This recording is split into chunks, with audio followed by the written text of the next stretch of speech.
vous bénisse au travers de sa parole, que vous soyez encouragés, fortifiés, renouvelés, régénérés, que vous puissiez aller vraiment de l'avant pour la gloire de Dieu. On va prier. Seigneur, merci, parce que ta parole est la vérité, elle a une lampe à nos pieds, une lumière sur notre sentier. Nous avons besoin d'avoir ta lumière chaque jour, Seigneur. Et seul ton Saint-Esprit, seule ta parole peut nous communiquer la vraie lumière, Seigneur.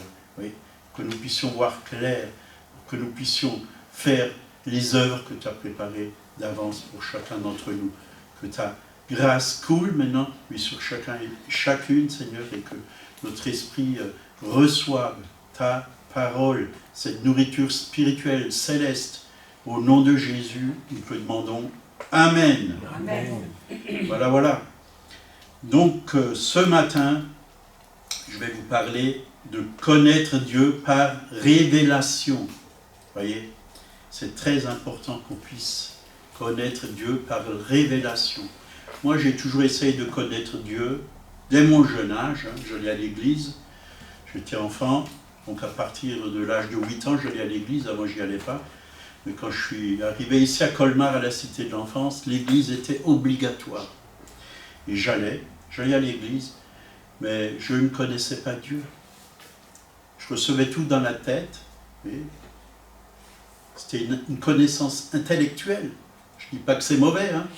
Mais quand un jour une jeune fille m'a parlé de Jésus, là il y avait autre chose. Il y avait une lumière sur son visage, il y avait un amour dans son cœur. Elle m'a dit, si tu veux connaître le Seigneur, suffit que tu l'acceptes dans ta vie, que tu lui donnes ton cœur. Et le jour où j'ai fait cela, j'ai dit, Seigneur, viens dans mon cœur. J'ai eu une révélation de Jésus. J'ai réalisé qu'il était vraiment vivant. Déjà, j'ai reçu la paix. J'ai su qu'il était mort pour moi, qu'il avait purifié mon cœur par son sang, parce que je lui ai demandé pardon pour tous mes péchés. Et vraiment, toute ma vieille vie, elle est sortie.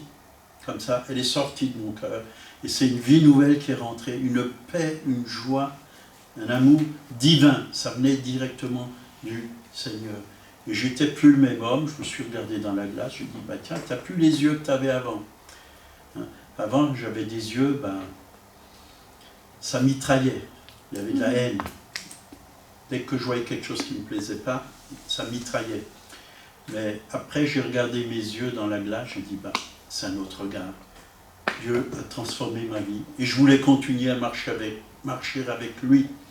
Parce que la drogue, c'était fini instantanément. Le tabac, j'en avais dégoût. Et c'est Dieu qui m'a vraiment libéré. Donc on va prendre Galates chapitre 1, versets 15 et 16.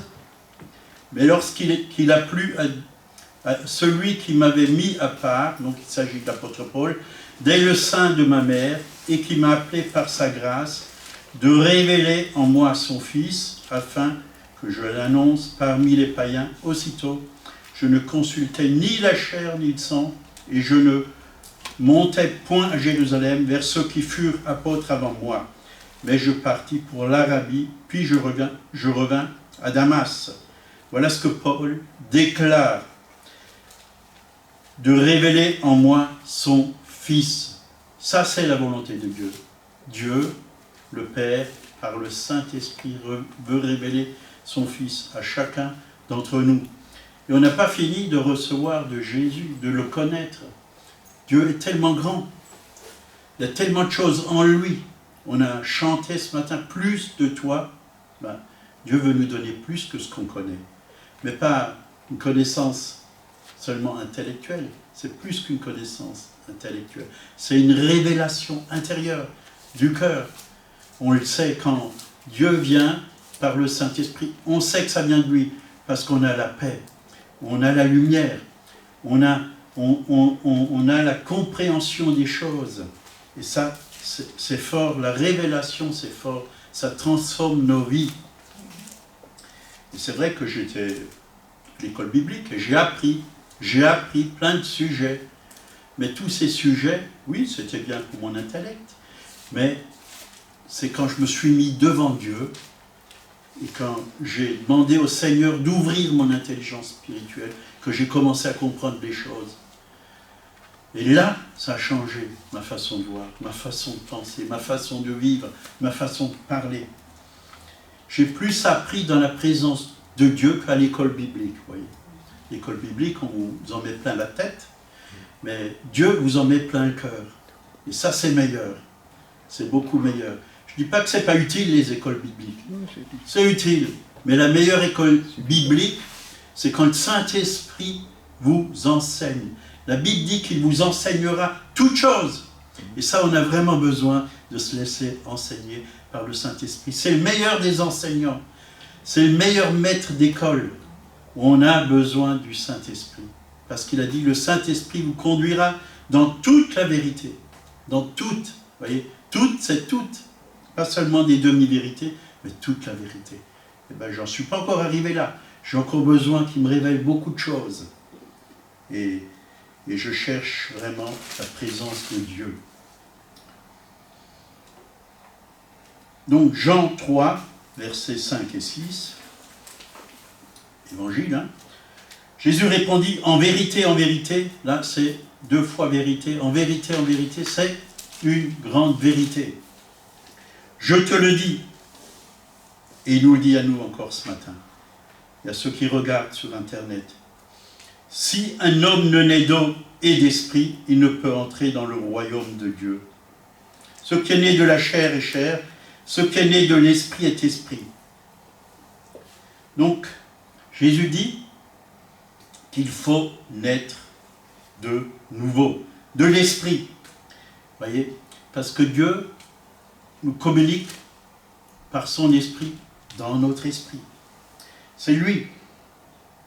Paul l'a déclaré, hein, que pour avoir la même rencontre avec Jésus-Christ comme sauveur, qu'il a eu une révélation. Une révélation nous est nécessaire dans notre esprit, à l'intérieur de notre esprit.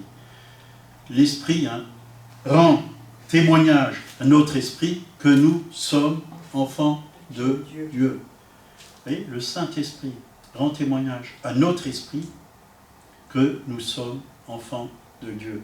Dieu témoigne de sa vérité dans notre esprit. Tout ce dont nous avons besoin, Dieu le met dans notre esprit, à l'intérieur dans notre esprit. Ça ne veut pas dire qu'il ne travaille pas notre âme et qu'il ne travaille pas dans notre corps. Il le fait, mais ça commence toujours dans notre esprit. Et on a besoin vraiment d'être ouvert au Saint-Esprit et que notre esprit capte, reçoive ce qui vient de Dieu. Donc, ça ne passe pas par la tête, hein, ça ne passe pas par l'âme, ça passe par l'esprit. L'âme, l'intelligence, elle est dans l'âme. Je ne dis pas qu'après, ça ne vient pas dans notre intelligence, ça vient aussi dans notre intelligence, mais d'abord, ça vient dans notre esprit. Bien sûr qu'après, on a besoin de l'intelligence. Dieu nous a donné une intelligence. On n'est pas des bêtes, on a besoin d'utiliser notre intelligence. Et c'est bon. Mais l'intelligence, quand elle est renouvelée par le Saint-Esprit, c'est encore mieux. C'est mieux. Le renouvellement de l'intelligence. La parole de Dieu en parle. Nous en avons vraiment besoin. J'étais en voiture l'autre fois, puis je parlais à Monique. Je disais, c'est vrai, tout ce qu'on met dans un ordinateur, hein, c'est ce qui va sortir. Mais ce qu'on met dans notre esprit, si on met la parole de Dieu, c'est ce qui va sortir. C'est ce qui va sortir. On a besoin de reprogrammer notre être intérieur. Notre âme, notre intelligence doit être renouvelée. On a besoin de voir comme Dieu voit les choses. Et comment Dieu voit les choses? Vous savez, si vous êtes racheté par le sang de Jésus, Dieu vous voit au travers de son Fils Jésus-Christ. Il vous voit au travers du sacrifice, ce qu'il a accompli pour vous. Dieu ne voit pas vos fautes ou vos péchés, mais il voit l'œuvre parfaite de Christ dans votre vie. Il voit le sang qui a coulé pour vous. Il voit que vous êtes ses fils bien-aimés. C'est pour ça qu'il nous appelle bien-aimés. Bien-aimés. Il ne vient pas pour nous condamner, pour nous accuser. Il n'est pas venu pour condamner le monde, il est venu ni pour le juger, il est venu pour le sauver. Dieu désire le meilleur pour ses enfants. Le problème du péché, je le dis toujours, il a été réglé il y a 2000 ans à la croix de Golgotha. Une fois pour toutes, Jésus a versé son sang. Mais est-ce que nous, on l'a réglé dans notre propre vie? Est-ce qu'on l'a réglé? C'est ça qui est la question. Est-ce qu'on a réglé le problème du péché? Est-ce qu'on réalise que tous nos péchés, il les a pris sur lui et qu'il nous a lavés totalement et qu'il les a éloignés de nous, il les a même oubliés, dit la parole de Dieu. Et que devant lui, on est pur, saint et sans reproche. Et voilà comme Dieu nous voit. Mais apprenons à nous voir comme lui nous voit. Bien sûr qu'on va faire des fautes, puisque on a encore une nature là, charnelle, qui parfois cherche à ressortir. Tous. Mais nous avons un avocat auprès du Père, il est marqué Jésus-Christ, le juste. Et lui, il nous lave si on fait une erreur. Mais apprenons à vivre dans la droiture. Apprenons à vivre selon sa parole, selon le commandement qu'il nous a donné. Aimez-vous les uns les autres comme je vous ai aimé. Oui, nous, on est en France, je ne suis pas français, mais je parle aussi pour les Italiens. Je suis italien, sicilien. On veut que tout passe par la tête, on veut tout comprendre. Mais quand le Saint-Esprit vient sur nous, ça se passe autrement. Absolument autrement.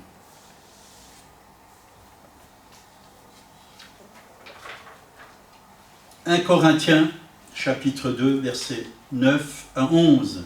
« Mais comme il est écrit, ce sont des choses que l'œil n'a point vues, que l'oreille n'a point entendues, et qui ne sont point montées au cœur de l'homme, des choses que Dieu a préparées pour ceux qui l'aiment. Dieu nous les a révélées par l'Esprit. Car l'Esprit sonde tout, même les profondeurs de Dieu. Le cœur des hommes, en effet, connaît les choses de l'homme, si ce n'est l'Esprit de l'homme, qui est en lui. De même, personne ne connaît les choses de Dieu, si ce n'est l'Esprit de Dieu. » Vous voyez, on a vraiment besoin du Saint-Esprit. Dieu nous les a révélées par l'Esprit. Dieu a préparé des choses chaque jour pour nous. Mais est-ce que nous sommes connectés à Dieu avec notre esprit? Est-ce que nous écoutons Dieu avec notre esprit? Quand je parle d'esprit, c'est aussi le cœur. Le cœur et l'esprit dans la Bible, c'est bien souvent la même chose. Dieu parle à notre cœur par le Saint-Esprit.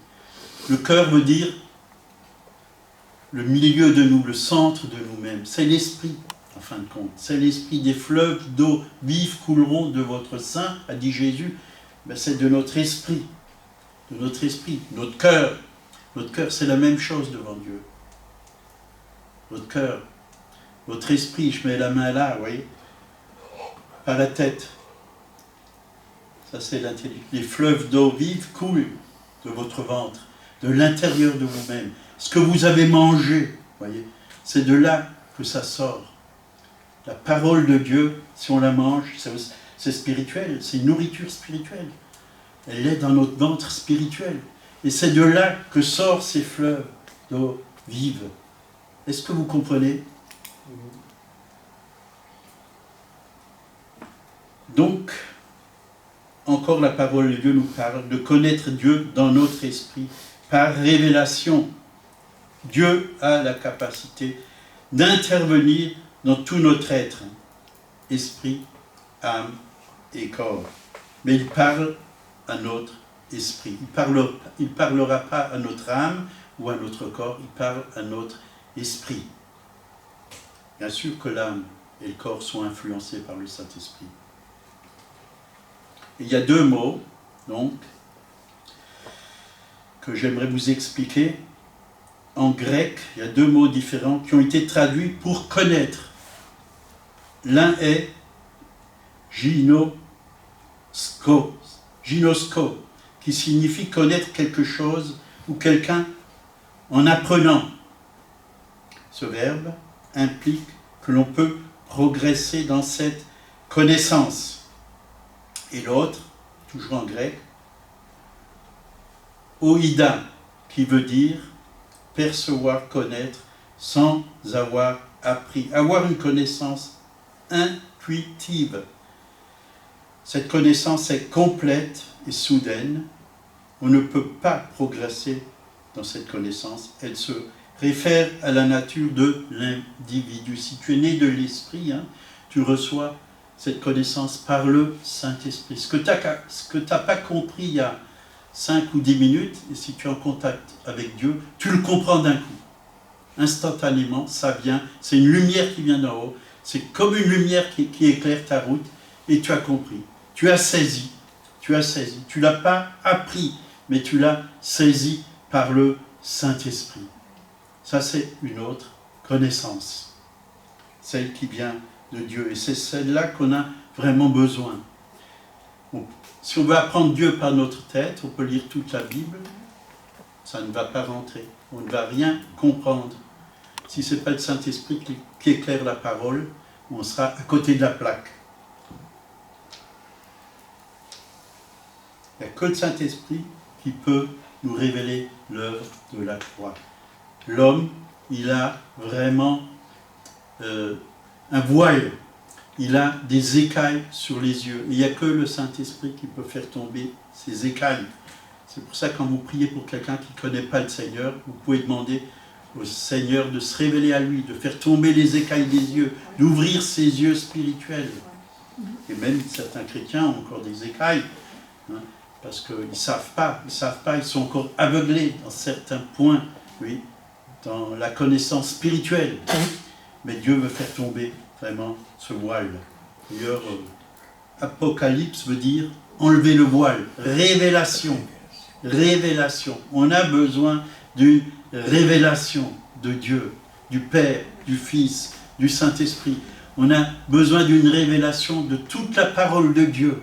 Il y a beaucoup de choses à découvrir dans la parole de Dieu. Plus je progresse, plus je réalise que je sais très peu.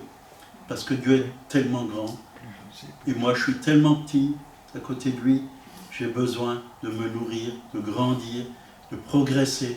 Et il n'y a que le Saint-Esprit qui peut nous faire progresser. Il n'y a que la parole de Dieu qui peut nous faire grandir. C'est une nourriture pour notre être intérieur, pour l'homme nouveau.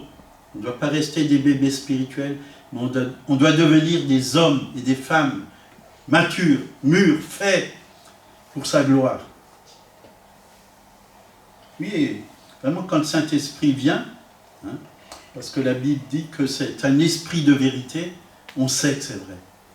Ça témoigne à notre cœur que c'est vrai, que ça, c'est la vérité. On le sait. 1 Jean, chapitre 1, verset 3, là, il nous est dit, « Or, notre communion est avec le Père et avec son Fils Jésus-Christ. » Donc le mot « communion » en grec est « koinonia » qui signifie partage commun, participation commune, union parfaite. C'est ce qui se passe. On est unis avec l'Esprit du Seigneur. C'est-à-dire, on lui parle et lui nous répond. Ou alors lui nous parle et nous on reçoit. Vous voyez, c'est une communion. Ça c'est formidable. Vous voyez, c'est pour ça qu'il faut aussi savoir écouter. Écouter le Saint-Esprit. Il ne faut pas que parler au Seigneur, mais il faut aussi savoir écouter le Saint-Esprit. Et Dieu nous parle. Si vous avez vraiment besoin de lumière pour quelque chose dans votre vie, pour une situation, ben Dieu il est là. Et il nous parle. Et quand Dieu parle, c'est clair. C'est clair. Mais pour que nous puissions recevoir ce qu'il a à nous dire, il faut écouter. Il faut écouter. Alléluia. C'est un partage. Oui, d'esprit à esprit. L'esprit de Dieu avec notre esprit. Donc, nous devons aussi progresser dans notre communion et relation avec Dieu. Et obéir quand il nous dit quelque chose. Quand nous obéissons, que nous pratiquons ce que Dieu nous demande, ce que la parole de Dieu dit, alors on grandit, on progresse. Vous voyez, quand Dieu vient habiter dans notre esprit parce que c'est là où il habite. Notre esprit, qui était dans la mort, dans les ténèbres, il reçoit la vie. C'est l'Esprit de Dieu, l'Esprit de résurrection. Nous sommes ressuscités avec lui, nous avons sa vie en nous. Jésus a dit, je suis la résurrection de la vie. On a sa vie à l'intérieur de notre esprit, on a sa lumière. On reçoit vraiment la vraie vie. Et quand on est vraiment uni avec Dieu, notre esprit qui est né de nouveau, l'ennemi ne peut pas rentrer dans notre esprit. Il peut s'attaquer à votre âme, si vous lui ouvrez une porte, et il peut s'attaquer à votre corps aussi. Mais à l'intérieur, Dieu habite dans notre esprit. Qu'est-ce qu'il peut faire? Il ne peut pas rentrer. Il ne peut pas rentrer. C'est Dieu qui règne à l'intérieur de nous. C'est son royaume. L'ennemi ne peut pas rentrer dans le royaume de Dieu. Il faut déjà qu'il se repente, mais il ne se repentira jamais. Pour rentrer dans le royaume de Dieu, il faut la repentance. Mais l'ennemi ne se repent pas. Il est perdu pour l'éternité, c'est la Bible qui le dit. Hein, son sort, c'est l'étang de feu. C'est là où il va aller. Donc, déjà, vous pouvez savoir que l'ennemi ne peut pas rentrer dans votre esprit. Par contre, vous pouvez être lié dans votre âme, vous pouvez avoir même des mauvais esprits dans votre âme, et l'ennemi peut même venir dans votre corps, hein. Mais l'esprit, notre esprit appartient à Dieu. Il vit en nous, c'est sa maison, c'est son habitation. La Bible dit que nous sommes la maison de Dieu, une habitation de Dieu en esprit. Vous voyez, ça se passe dans l'esprit. Donc, j'aimerais aussi vous parler un peu de la louange et de l'adoration. Ça se passe aussi avec notre esprit. Avec notre âme, oui, on adore Dieu, on loue Dieu avec notre âme, mais on adore Dieu avec notre esprit. Jean 4, verset 24, là il nous est dit, Dieu est esprit, et il faut que ceux qui l'adorent en esprit et en vérité. Le mot-clé ici, hein, qui va avec l'adoration, c'est le mot vérité. Vérité. La vraie adoration, c'est spirituel. Et elle découle de notre position en tant que fils et fille de Dieu. Je ne peux pas adorer Dieu avec mon âme, mais je peux le louer avec mon âme. Hein. David, on le voit dans les psaumes. David, il n'était pas né de nouveau, il n'avait pas l'Esprit de Dieu en lui, mais il était sur lui, mais avec son âme. Hein, il disait ô mon âme, hein, bénis l'Éternel. Vous voyez, il pouvait louer Dieu avec son âme. Mais l'adoration, c'est vraiment avec l'esprit. Adorer Dieu en esprit, hein, ça se passe dans l'esprit, et en vérité. Ça ne veut pas dire que Dieu ne va pas utiliser notre âme et notre corps pour l'adorer. Hein. On peut se mettre vraiment à genoux, on peut se prosterner devant Dieu. Hein. On donne vraiment, on présente nos corps vraiment comme un sacrifice saint et agréable à Dieu. Mais c'est notre esprit qui adore, c'est notre esprit. Tout notre être, oui, est utilisé, mais c'est notre esprit qui adore.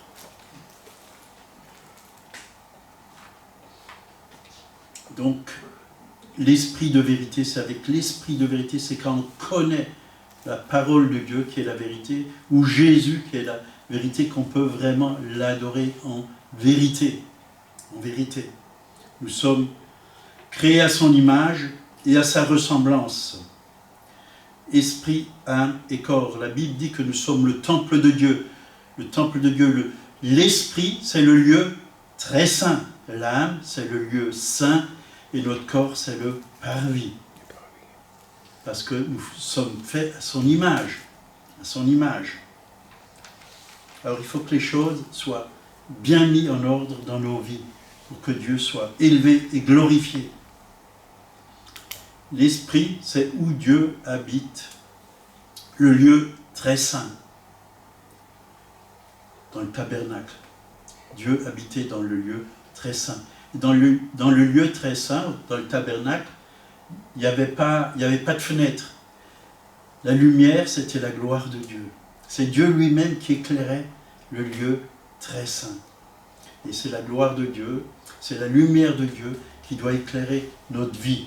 Ce n'est pas la lumière extérieure, hein, ce qui vient du monde, ce qui vient des ténèbres. Il y a des lumières qui ne viennent pas de Dieu, mais la vraie lumière, c'est la lumière de sa parole, la lumière du Saint-Esprit, la lumière de Jésus, la lumière du Père. C'est cette lumière que nous avons vraiment besoin. Donc la louange, c'est la déclaration puissante et impressionnante de Dieu. On l'exprime en chantant, en jouant d'un instrument de musique, ou en poussant des cris de joie. On l'exprime aussi par notre corps, en levant les mains, en tapant des mains, en dansant, en applaudissant. Ça, c'est la louange. Et dans la Bible, c'est important de rentrer dans la louange, mais Dieu veut nous conduire plus loin, il veut nous conduire dans l'adoration. Dans la Bible, il est écrit dans Hébreux 13, verset 15, « Par lui, offrons sans cesse, c'est-à-dire tout le temps, à Dieu un sacrifice de louange, c'est-à-dire le fruit de lèvres qui confessent son nom. » Donc la louange, c'est quelque chose de très important. La louange, c'est aussi l'expression de notre foi. Quand on est dans la louange, on exprime notre foi. Quelqu'un qui vient à l'église et qui ne loue pas Dieu, c'est qu'il n'est pas dans la foi. C'est qu'il y a quelque chose en lui qui ne fonctionne pas, qui cloche. Mais quand tu es dans la louange, quand tu es dans la foi, tu es dans la louange. Parce que tu exprimes, tu es dans la louange, tu es dans la joie. Oui. Parce que c'est quelque chose qui est intérieur. La Bible dit que nul ne nous ravira, personne ne peut nous ravir de notre joie. Que Jésus nous donne une joie parfaite. Et que la joie du Seigneur, c'est vraiment notre force. Et l'apôtre Paul a dit, soyez toujours joyeux. Pas que quand tout va bien, mais même quand il y a des choses qui vont mal.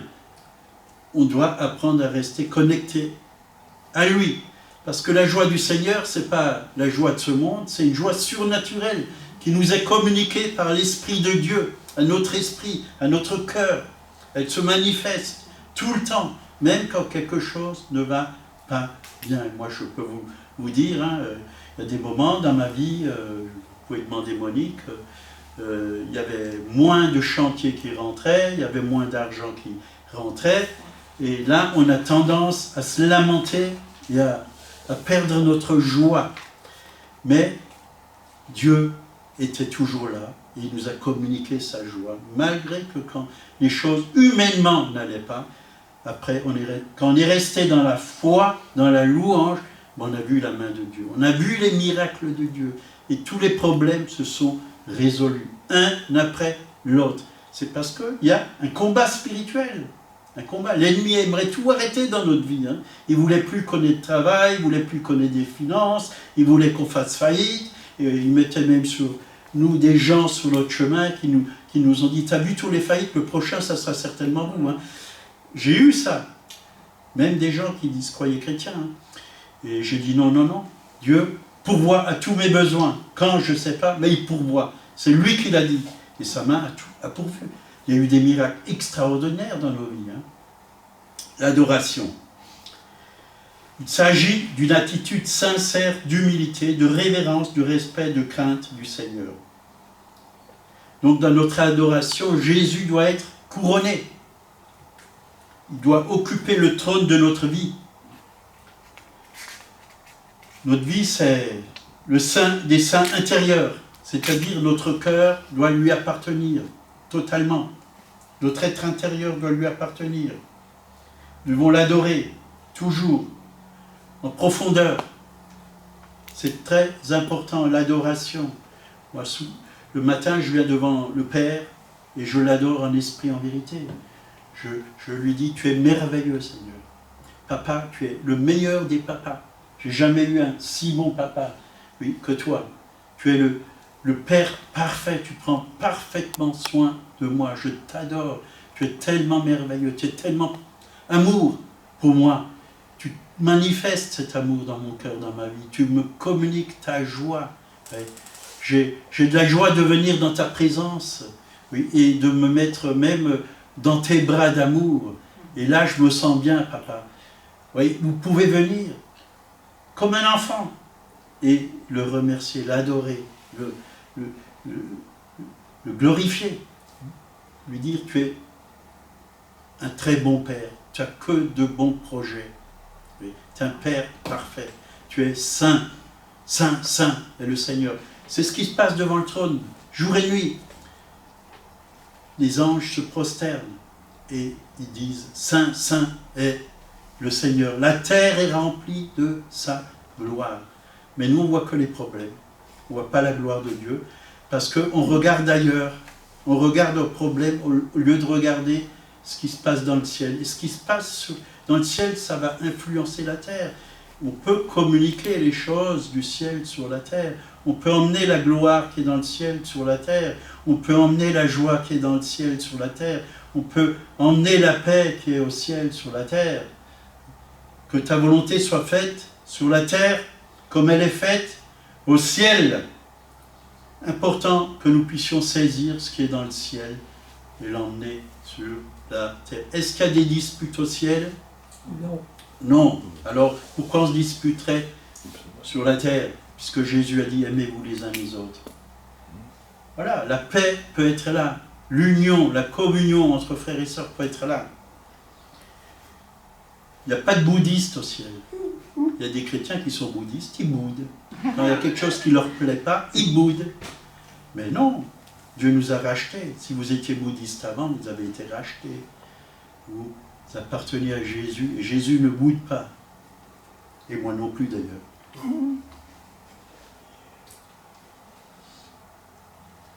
Donc l'adoration, elle est aussi exprimée par le corps, hein, comme baisser la tête, se courber son corps, s'agenouiller, se prosterner devant le Seigneur.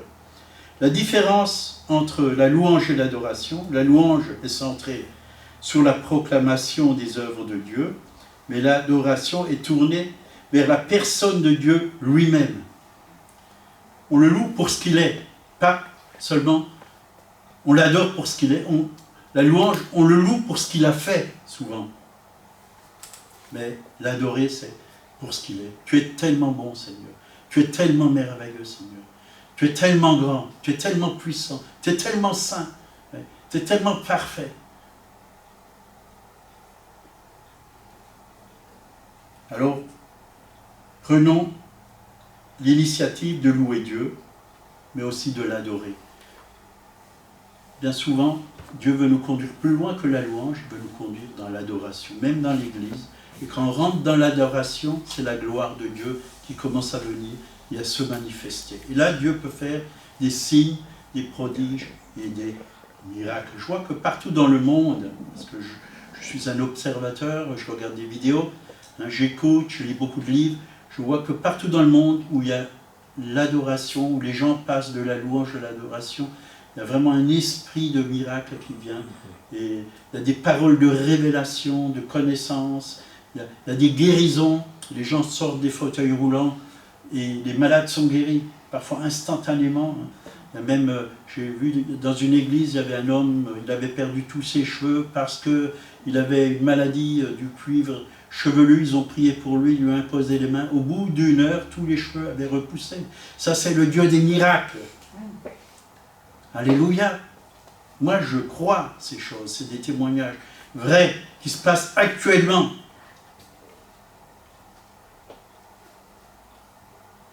Quand on le loue, on recherche Dieu. Quand on l'adore, on l'a trouvé. La louange accroît l'onction, tandis que l'adoration emmène la gloire. Amen. La louange nous parle de Dieu, l'adoration nous parle à Dieu et nous répond. Nous parlons à Dieu et il nous répond. Dans la louange, nous sommes très conscients de l'amour de Dieu et de sa grandeur. Dans l'adoration, nous prenons conscience de sa sainteté.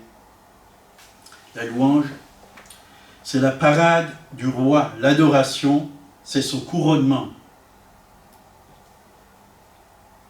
Donc, nous devons apprendre à passer de la louange à l'adoration. Nous devons louer jusqu'à ce que l'esprit d'adoration vienne dans l'Église.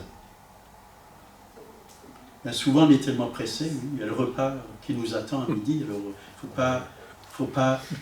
Mais quand le Saint-Esprit vient dans une église et que le réveil vient, on ne pourra plus l'arrêter. Ça va déborder. Ça va déborder. Et bien sûr, il y en a qui n'aiment pas ça. Mais on ne peut pas arrêter le Saint-Esprit. Quand le Saint-Esprit agit, il agit. Il n'agit pas seulement dans un lieu, mais il va au-delà. Parce que tout ce que vous recevez, vous l'emmenez. Vous l'emmenez dans votre demeure, vous l'emmenez dans votre travail, vous emmenez les témoignages et les miracles autour de vous. Et ça se multiplie comme les 5 pains et les 2 poissons. Ça se multiplie. Parce que Dieu est le Dieu de la multiplication. Hein, qu'est-ce qui s'est passé au début de la création, hein? Il a donné des semences. Et ces semences, hein, ils se sont multipliées. Multipliées. Hein, dans un gland, qu'est-ce qui se passe? Vous plantez ce gland, il va avoir un arbre, un chêne qui va pousser. Mais dans ce chêne, combien de glands il va avoir? Et si vous plantez tous ces glands? Une forêt. Avec Dieu, c'est pas fini.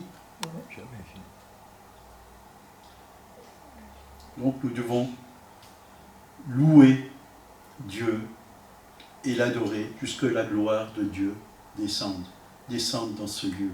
Jérémie 33, 3, invoque-moi et je te répondrai, je t'annoncerai de grandes choses, des choses cachées que tu ne connais pas. Dieu, il cache les choses pour qu'on vienne les chercher. Il les cache pour qu'on vienne les chercher. C'est ceux qui ont envie de trouver les trésors qui vont les découvrir en les cherchant. La Bible dit cherchez et vous trouverez. Il faut chercher. Il faut chercher. 1 Jean, chapitre 5, verset 13. Je vous ai écrit ces choses afin que vous sachiez que vous avez la vie éternelle. Vous qui croyez au nom du Fils de Dieu. Donc, je vous ai écrit ces choses afin que vous sachiez que vous avez.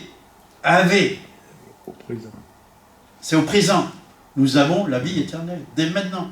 Et si vous êtes né de nouveau, vous avez la vie éternelle dans votre esprit. La vie éternelle dans votre esprit, c'est la vie de Dieu, c'est la nature de Dieu. Et quand elle est en vous, personne ne peut vous l'enlever. Personne ne peut vous l'enlever. Moi, on peut m'enlever ma voiture, ma maison, on peut me mettre en prison, mais ce que j'ai à l'intérieur, personne ne peut me l'enlever. Personne ne peut me le voler, parce que c'est le plus grand des trésors. Et ça, c'est merveilleux. Jésus est mon trésor. Et je suis en train de faire sur les trésors du ciel, hein, tous les matins, 20 minutes sur les trésors du ciel, un live sur Facebook. Donc, mais plus j'en fais, plus j'en découvre. Et je ne suis pas encore arrivé au bout. Hein. Et je vais continuer. Je vais continuer. Je ne sais plus 30e ou je ne sais plus quel je suis.